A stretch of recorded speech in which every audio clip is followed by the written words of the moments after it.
Et sur le continent africain, la boxe a largement souffert du manque de financement, tandis que des sports comme le football demeurent populaires, mais aussi les mieux subventionnés.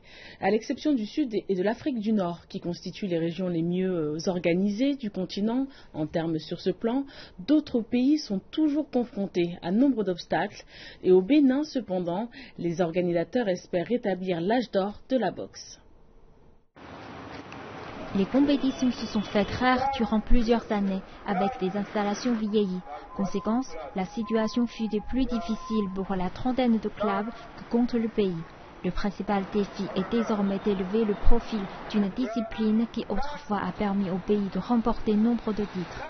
Un défi qui vise également à inspirer les jeunes boxeurs béninois qui rêvent d'une carrière internationale aussi réussie que les héros d'autrefois, à savoir Sagopo Soweto Aristide, Nadir Batounou et George Boko dans les années 90, ou plus récemment Justin Saï, qui récemment s'est fait remarquer dans le circuit de la boxe. Ils ont commencé à bas âge et ont fait l'ABC.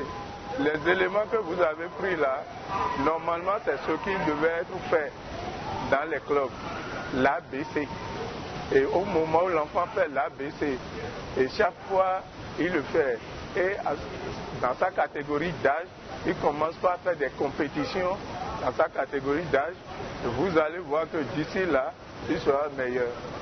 L'État béninois, les moyens qu'il met à notre disposition, ne peut pas amener plus de 2 boxeurs pour des grandes compétitions. Bon, moi j'ai choisi la boxe. Et le jour où j'ai vu le match de Mayday Flowers, le champion du monde, quoi plus. Alors là, ça m'a plu quoi, et j'ai aimé.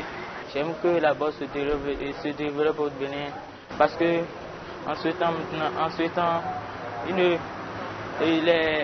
grands et les gens ne connaissent pas la boxe, mais la boxe est un sport qui est développé dans les autres pays.